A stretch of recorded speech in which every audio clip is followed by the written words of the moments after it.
So yeah, at the start, it's just going to talk over sort of what's going to happen from here, sort of how the nomination process is going to work, just what the overall timeline is, just things that you might need to know if you're planning on sort of running for GovV2 or if you're just as a voter, wondering sort of where things are going from here. So I'll just talk through that briefly. There will be more information about the exact times for all these things in the announcement, but that'll be coming out later, like Rich mentioned. So I mean, yeah, from here, we can say the time. Sorry, like yeah, because I already posted it in that other channel. But it's yeah, I don't want the timestamp that changes for yeah, yeah, everybody. I yeah, don't want to yeah, be giving the exact times for me because it's not the same for everybody. But yeah, yeah. at any rate, so tomorrow we're going to have the 2-week nomination period start. Once that nomination period starts, anybody who's looking to run for a sub-council can nominate themselves, or alternatively, somebody else can nominate you for a sub-council. Again, that period will last 2 weeks. You can nominate yourself for the community sub-council, the marketing sub-council, the strategy sub-council, or the game sub-council. There are going to be forms that you fill out as a part of that nomination.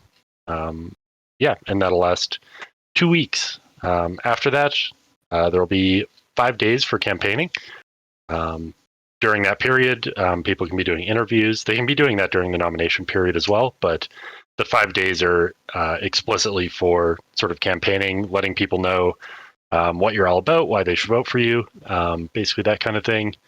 There may be some AMAs or town halls or debates or interviews during that period.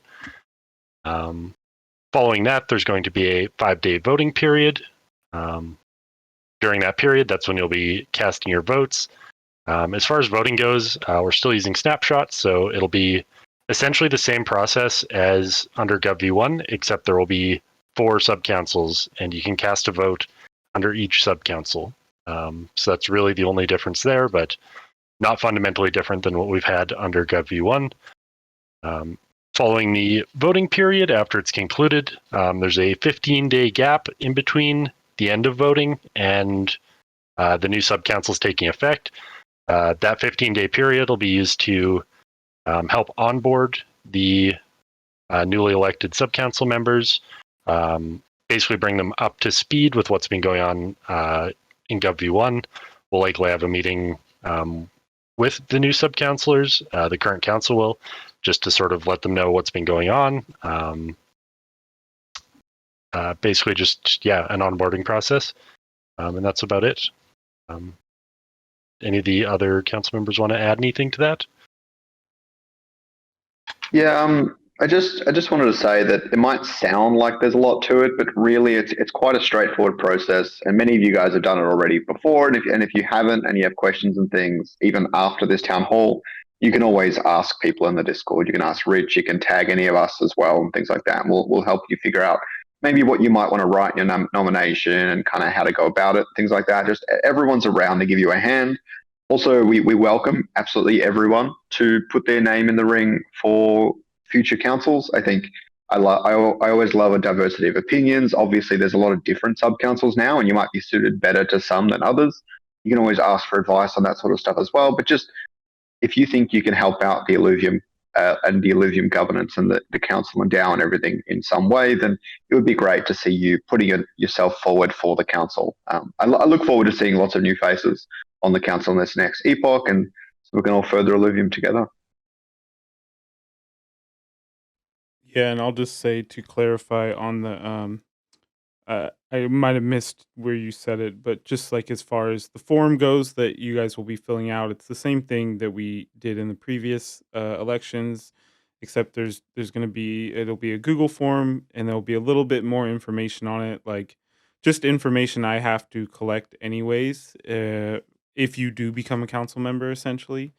And since there's a lot of them, this is just going to be the easiest way to do it. So, like, with that being said, as far as immediately seeing all the nominations, I'm going to just have to, like, remove some of that data from the public. So, like, wallet address, email, stuff like that. So, it'll be like a little bit of time before it actually, before you can see the public nominees and all their bios and all that stuff. But it'll be like a day tops.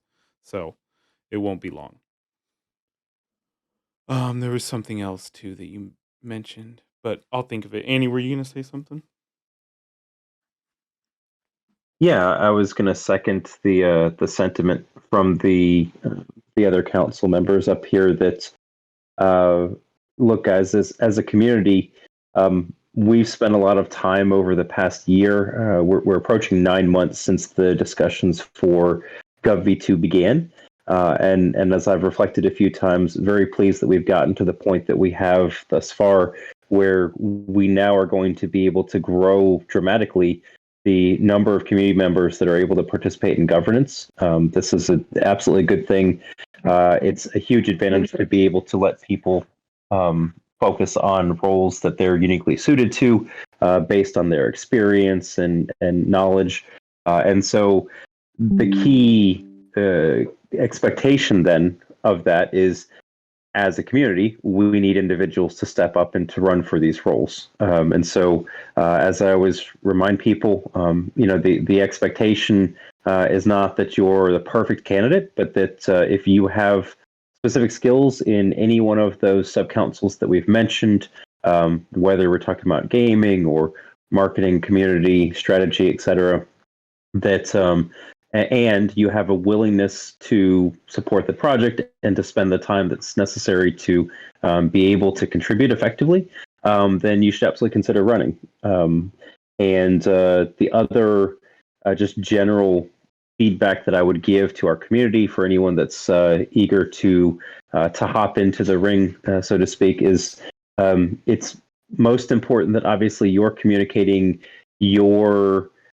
specific value proposition that you're bringing to the role for others to consider you for one of these slots. But I would also ask you just to think about for yourself the openness and willingness to work as part of a team, because the councils, when they function effectively, always have to do so as a collective of individuals who are bringing their own knowledge and approach and mindset, but are doing so in a very collaborative way, because nothing is going to get done in isolation. You need really all five people from any of these sub councils to be effective together. So just encourage everyone who would run and get elected to consider that and make that a hallmark of your epoch.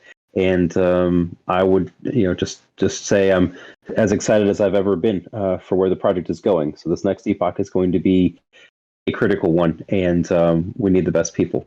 So that's my request to the community. And I will turn it over. Jiraji, I don't know if you had anything you wanted to add as well, sir. It's tough to follow that. I would say echo everything the other council members have said.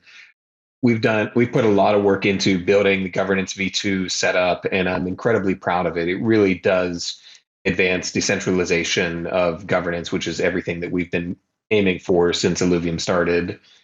And the setup is there. It only works if we have good people that are willing to take the roles, put in the efforts, and most importantly, learn and listen. And so we're here to answer questions. Certainly anything that you want to know before we go into this process, please feel free to ask.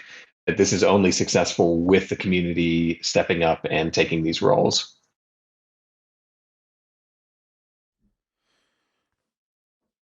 Yeah, and I was gonna add one more thing about like you were saying, this the document was spent a lot of time on, and we are here tonight to answer questions. Some of you missed the beginning; the announcement came out a little bit after we started, but the whole process is essentially laid out in the ICCP, and between the ICCP and the actual governance document, very it's shorter than it was, believe me, and it's worth reading if you are serious about running. So you kind of know what you're getting yourself into. There's some descriptions of the councils there that'll give you an idea, of the kind of things that um, multiple people came up with that would show as probably a good qualification for somebody for a particular sub council. So definitely worth checking out, and those are all in governance news channel. And yeah, I'm looking forward to seeing some new faces on new councils. Do we, if nobody's got anything else, we can open up questions to everybody. If anybody has any, you can type Yeah, them let's open in. it up for questions. If you have any questions about how this process is going to work, or anything that you might be curious about with how GovV2 is going to run, now is a great time to ask. So, And you can just raise your hand and we can bring you up on stage if you would like, or you can type it down below. But yeah, there will be an announcement later tonight, my time at least, later tonight, and then that'll kick off the nomination opening. And like Blichter said earlier, it's 2 weeks, and then you guys will start filling out the forms and getting your nominations in. So just you can even start prepping your 300-word bio right now. Just make sure it's 300 words, please.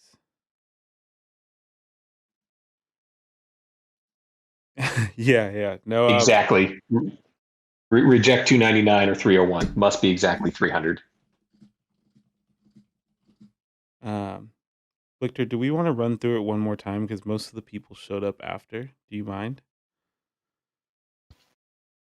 yeah, sure, we can go through the process again, just for anybody who joined a bit later. So yeah, basically, we're here today. Tomorrow, nominations are going to open up. Nominations are a 2-week period.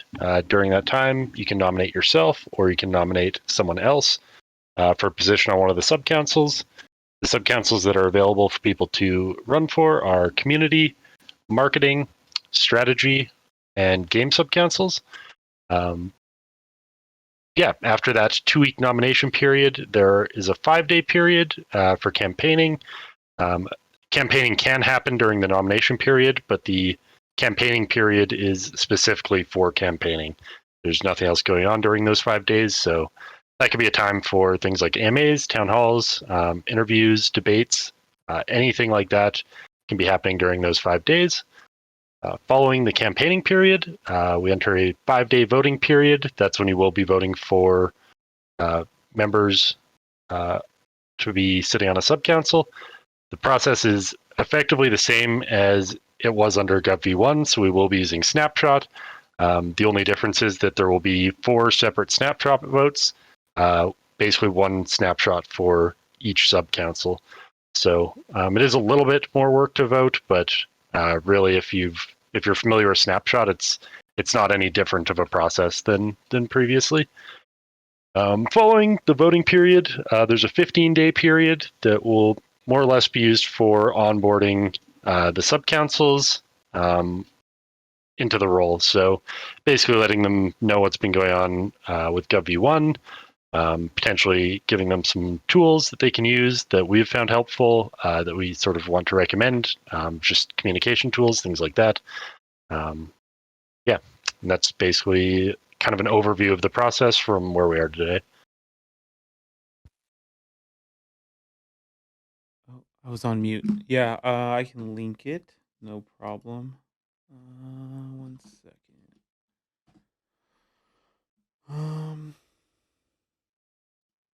Yeah. Let's see.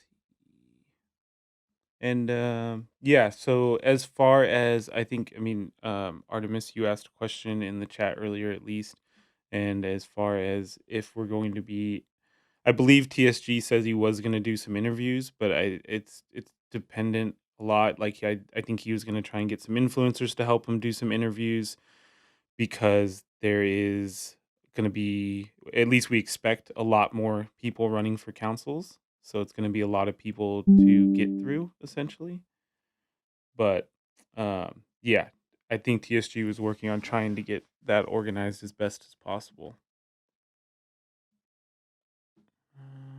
I think that's an old one, Cynics, honestly, that you just sent.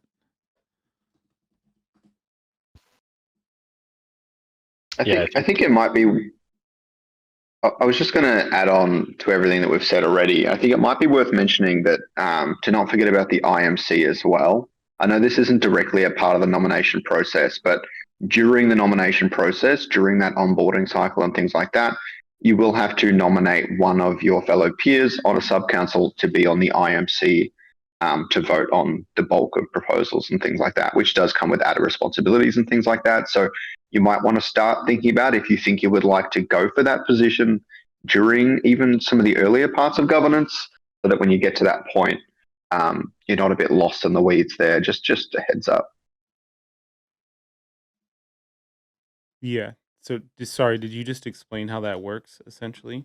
So yeah, there's gonna be the 4 voted in, 5 on the community, and then the 5th one will be a team member. Only 2 team members can go up to the IMC, and then the other ones are voted in by each of the sub councils. So the sub councils will choose among themselves who to send up to the IMC. So you could potentially be serving on the sub council and the IMC. Did I miss any questions in here?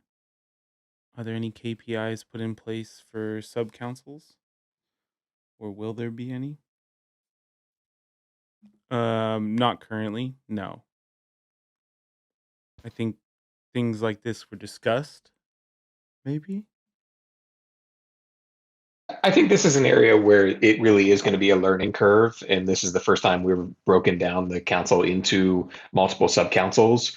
And so I think that's something that each individual group should put on themselves of how do you want to be evaluated and what is the structure that's necessary going forward. We kind of built the framework, but there's a lot of details that do need to be hashed out yet. Yeah. I also a few people were asking about the current roles of the council. Now, this will be shifted quite a bit with GovV2 and kind of the way things work and stuff like that. I don't know, someone mentioned Annie spoke about it recently on his stream. I've got that saved on watch later on my playlist.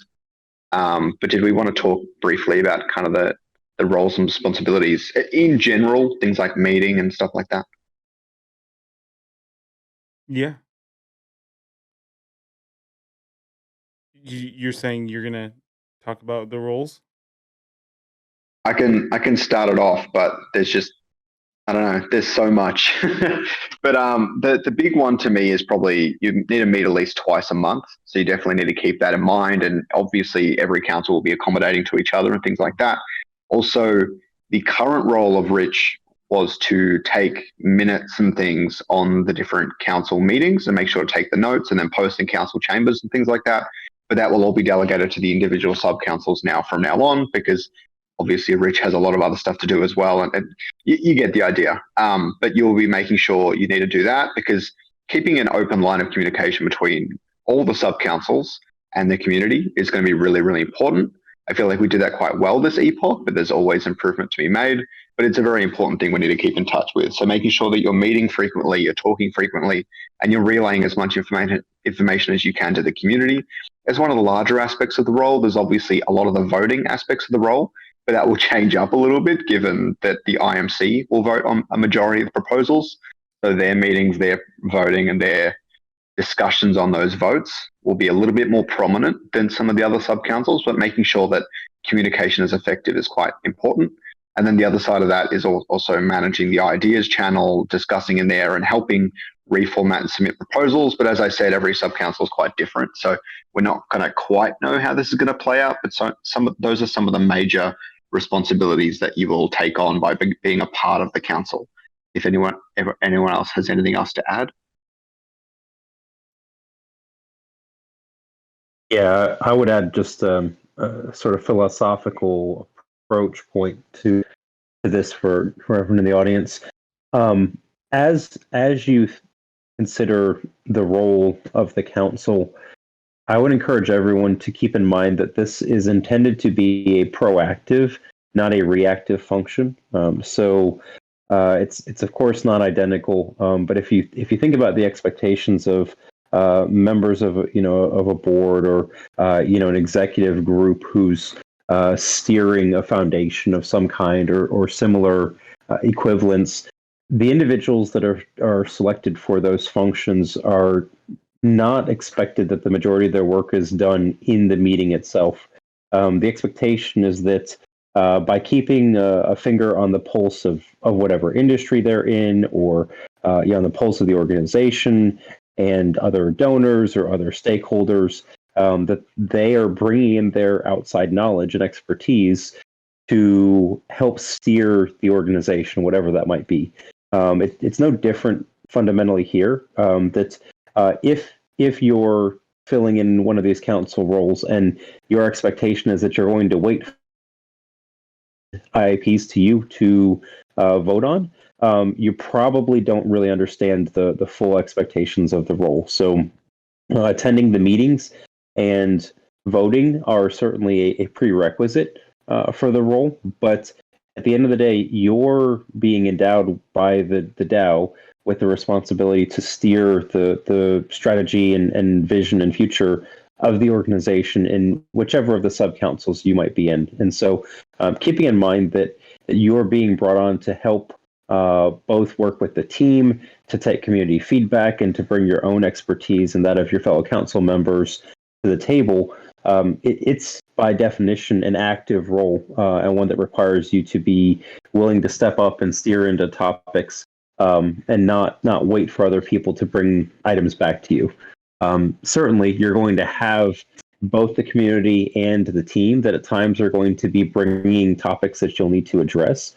But fundamentally, you should not be waiting on them, in my opinion, at least, before you would bring ideas to the circle. And so, part of this goes into KPIs and so forth. That I would encourage you to take an expansive view of what are fundamental activities that you should be engaged in as a council member, and it involves, of course, topics like attending AMAs and being involved in the community and discussions, and if you've got a YouTube channel or Twitter, or, whatever the appropriate mediums of communication are, those activities are essential.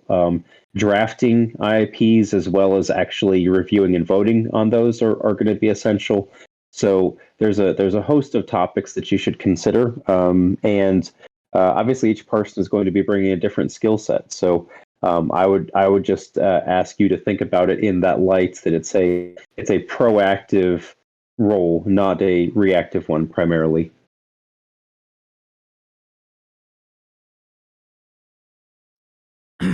Thanks, Annie. One of you guys want to take this question from Scrubba? He's wondering if we could lay out the process, the high level process of IIP from IIP ideated to all the way to IMC, and what that looks like.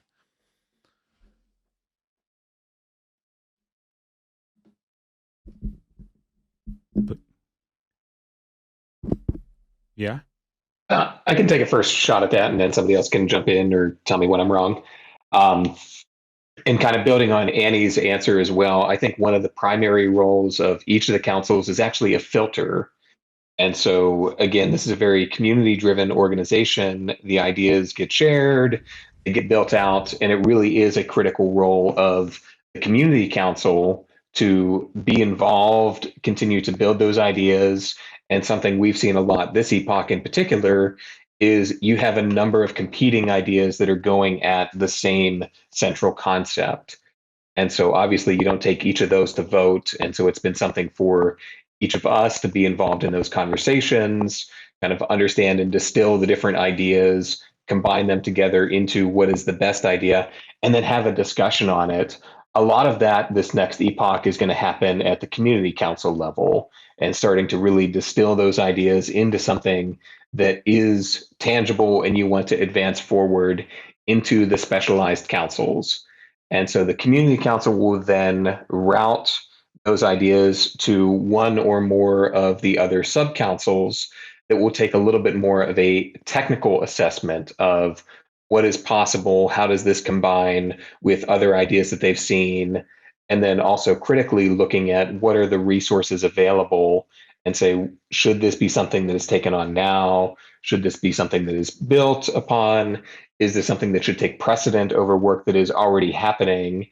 Build that out, further refine it, get input from the core contributors that would actually implement it, and then get that into a format either to pass over to other sub-councils or say, this is ready for implementation, and advance it up to the IMC for final approval.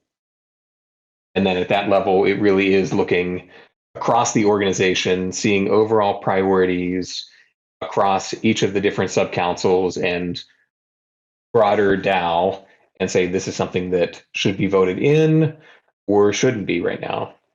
So it really goes community, or the broader community, the community subcouncil, the specialized subcouncils, and then the IMC. And I think the community council is going to play, a really pivotal role there in, sorting through and helping community members and finding those ideas that, really make sense, at least to them at that point, and then you gathering feedback from other councils and seeing how that all plays out. I think it'll be a much better process getting more people in to help us. The ideas channel is pretty busy all the time, so it's definitely going to have some more eyes on it now.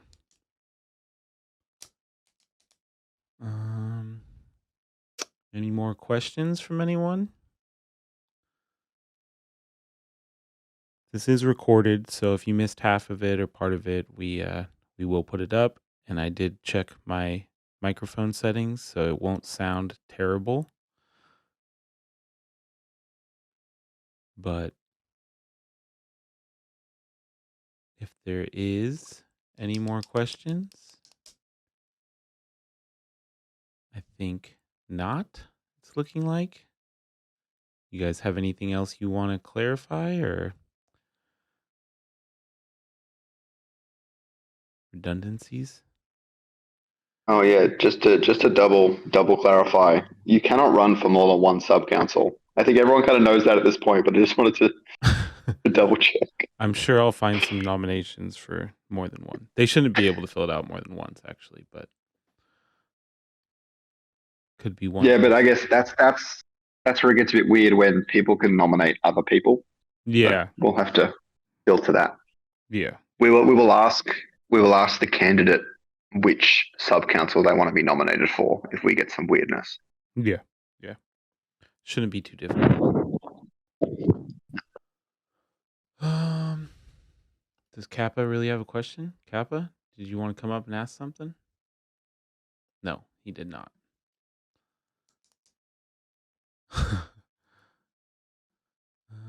Alrighty. Well, then, if nobody has any other questions, didn't take too long, Blichter. Painless. I got time. I was hoping people would have some more questions about how things work, but if people don't, that's completely fine. Yeah. I mean, you explained. I would just reiterate that. I mean, Draji and Annie said this more clearly than I could, but this entire system completely relies on the people that we get into the roles. So, again, if you're somebody who feels they can offer something to Illuvium's governance, if you have some ideas that you think that should be implemented, if you're passionate about decentralization and believe that you are willing to put in some work to get things done, definitely consider running, because I think this is. I'll just go talk about this a little bit more in detail, but I think a lot of times being on the council gets framed in a way where it is strictly about what your opinion is on some topic. And sometimes that's the case. Sometimes you're just, forming your opinion based on the data available to you and making a decision. But there's also a component of work that goes into being on the council. Annie talked about this a bit, but creating IIPs, talking with people who know more than you about specific topics. Those are things that are not just your opinion doesn't matter, frankly, in those scenarios. There is an element of putting in some work into these kind of things, getting things organized, preparing documents, reading through community feedback. Those things are all just kind of work. They're part of the role. There's something that needs to be done, and so there's a lot of different ways that people could be beneficial to the DAO. So yeah, just keep that in mind. I'm not the most galaxy brain person, but I think just being able to put in some of that work has still made me hopefully a valuable member of this council. So I think there's a place for a lot of different skill sets. I'll just leave it at that. Yeah, totally. We did have another 2 questions come in. Scrubba is wondering if you could explain about the Risk Management Council and the Finance Council.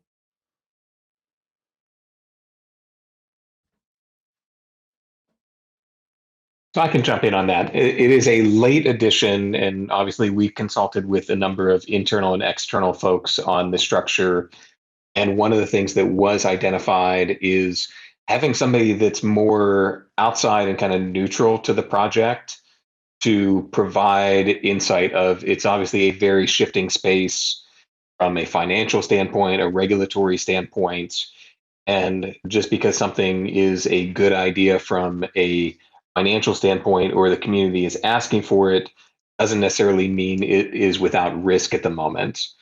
And so the idea of that council is to have truly specialized individuals in the legal, regulatory, financial areas to discuss what are the risks to the DAO and the project that are emerging in different parts of the world. And there's an importance of having that voice heard and having a liaison back to the IMC as new things come up, as things change. And so that really is kind of a risk mitigation council that is trying to get at things that may not be towards the bottom line or towards what the community is asking for, but it's a critical voice to hear. So that is the intent there. It's not elected because it really does need to be somebody that can be that unbiased, impartial liaison back to the main council, but also specialists that really have their ear to the ground in different areas of the world and different regulatory areas.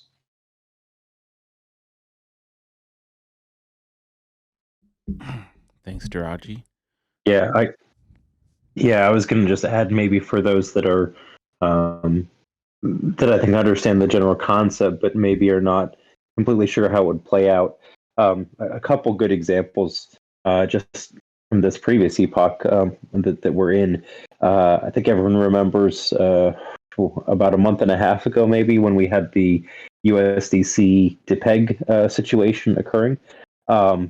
In that instance, obviously the current council, there's only one instance of it. So we spent quite a number of hours over the course of that weekend pulling the council together on an individual basis, in pairs as a group to discuss the current status and then any additional follow-up activities that we should be undertaking in GovV2. And I think this just kind of underscores the value of having these structures identified ahead of time.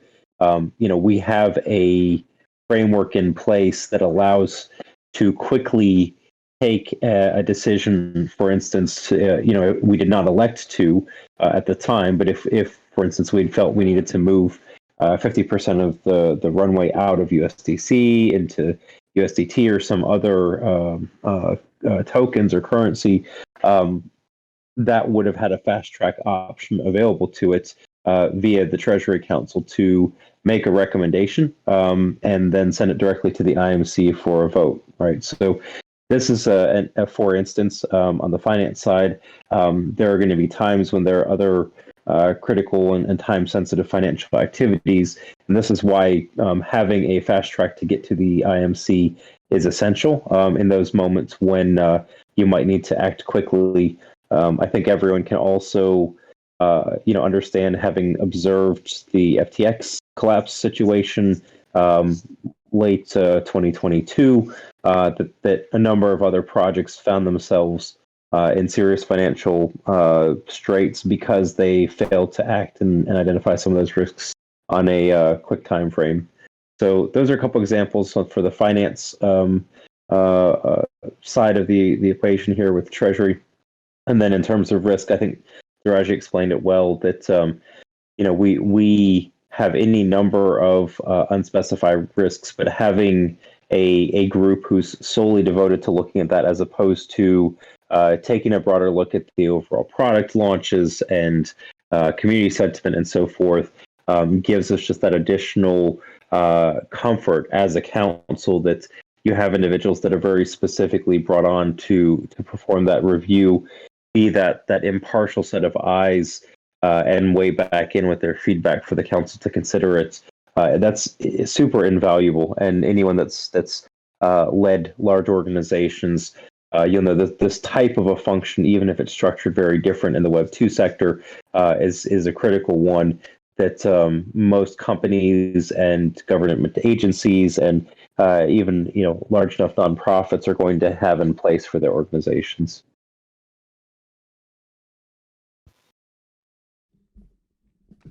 I just saw a couple of questions that I wanted to address. One of them was Tailless brought up. The question was, what is the current council member's opinion on keeping the first governance V2 council in place until open beta release instead of the 6 months? Generally speaking, I would say that's really not a very good idea. One of the primary forms of recourse that token holders have is being able to elect a new council. Under GovV2, it is possible to vote somebody out, both the community or the council members themselves can initiate that process. But it's not something that you want to be necessarily using flippantly, right? It's elections are the sort of primary way of replacing people who aren't performing the role satisfactorily. So I would also add that extending epochs beyond the 6 months is probably something that I think the community would need to vote on directly. I don't think that, there's an inherent conflict of interest with councils deciding to extend an epoch.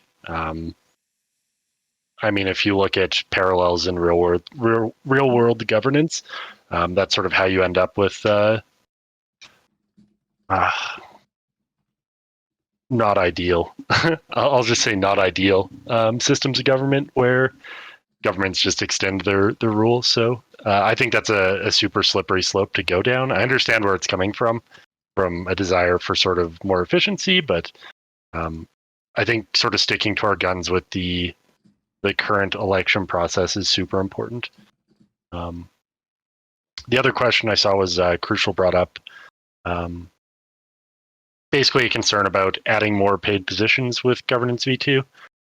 So for one, Governance V2 has already been passed, so this is 100% happening. But council members aren't paid in USDC. Council members are paid in ILV, and we have a lot of ILV in the treasury.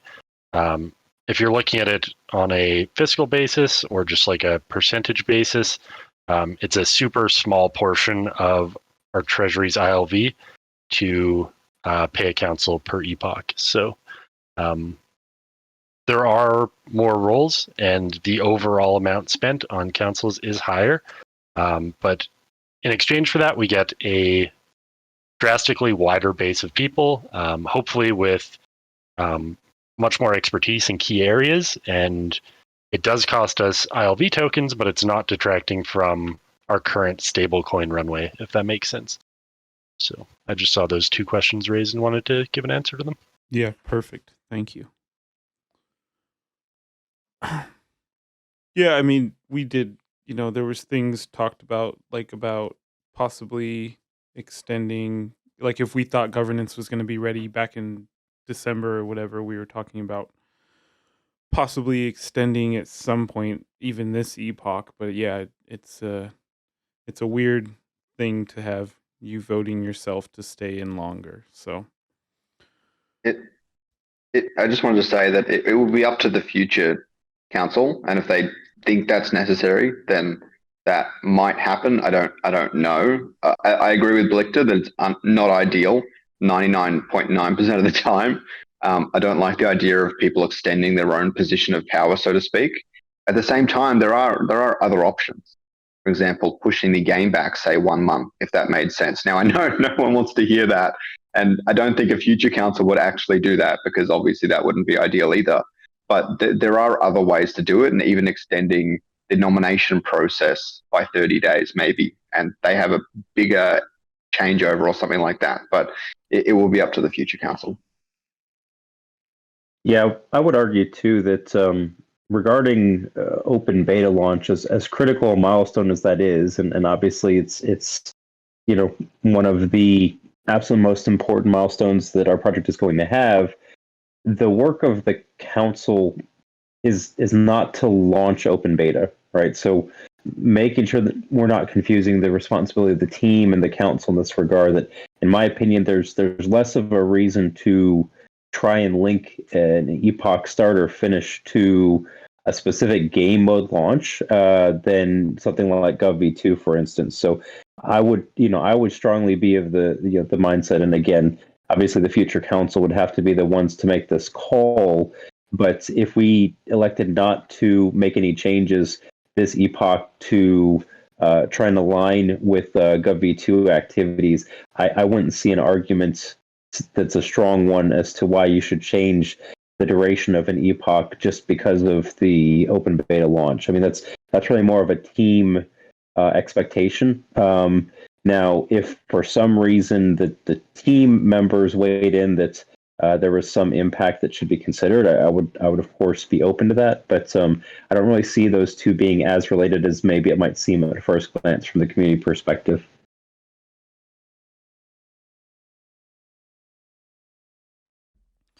Perfect. Thanks, Annie. Well, I didn't see any more new questions pop up.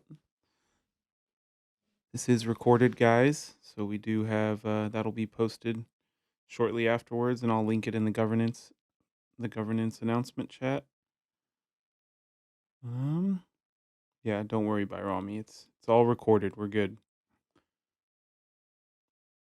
Well, if there's no more questions, I already had Blichter repeat it twice, so we'll let him we'll just keep it at 2. So, but yeah, if there's no more questions, like I said, this is all recorded, and you guys are always welcome to reach out to me as well. I'll be working closely with all of the councils. Like they said at the beginning, I'll get everyone started. The council members currently will help. We'll onboard you guys, get you all started, get you all set up. It's going to be a new process for us as well, but we're going to try and make it as seamless and easy as possible for everyone. And if you do have questions for me or council, everyone's very good about answering whatever you guys need. So, and the team's very helpful as well. So that's a good question from Crucial. So will doxing yourself show proof of qualifications be required? Not necessarily, but there's an NDA that we have signed this epoch that will be an expectation. Obviously, we have access to some information that we wouldn't want to be in the hands of competitors, etc. So it's not public doxing Crucial. You don't have to be putting your real name out there for the public to know, obviously, but yeah, some level of doxing is required just so that people are aware of that. And this is all handled by our in-house, legal counsel. So, she's the only one, maybe the admins, that would even have access to this information. So, but yeah, good question, Crucial. Thank you. But yeah, if that's it, I think we'll wrap it up there. And like I said, feel free to reach out with any questions. An announcement will be coming tonight saying that nominations are starting, just to wrap it up. And then, yeah, good luck to everyone. Looking forward to seeing all the new nominees and all your qualifications and your bios and all that good stuff. So should be an exciting month and a half. You guys have anything to say signing off? Yeah, I just wanted to add, everybody here is pretty aware that we've been in a bear market for a while, and just engagement in the crypto space overall has gone down. But this first GovV2 election is critically important to the future health of the DAO. This next epoch coming up is going to be probably the most critical epoch that we have ever had. Potentially one of the most critical epochs in the near future. So, as the community, just even if you're not planning on running, if you're just planning on voting, just spreading the word that this is going on and making sure we get the best candidates possible running for these subcouncils. It's crucially important. So I appreciate everybody being here to get informed and ask questions. And if you want to do more, just spread the word about this going on. Make sure that people are aware of it. I will actually mention that, yeah. I'm excited to see everyone apply. I think pretty much everyone should give it a shot if they think they have something to add. I will also mention that it was my second epoch running that I got accepted into the council, and I know many others up here the same thing, and many others that have been on the council, it was their second try and things like that. So there's no real downside or negative impact or anything for putting your name in the ring, and then if you don't make it, then you can try again, and you'll get a bit more familiar with the community and things like that as well. So it's always worth putting your name in the hat, in the ring or whatever, and giving it a shot. We look forward to it. Good deal. Raji, Annie, you guys good? Yep, all good on my side, sir. Nominations, then everybody get out there and vote. Yep. This is how you show that you're here for the DAO. So good luck, everyone, and we'll end it there. Thanks.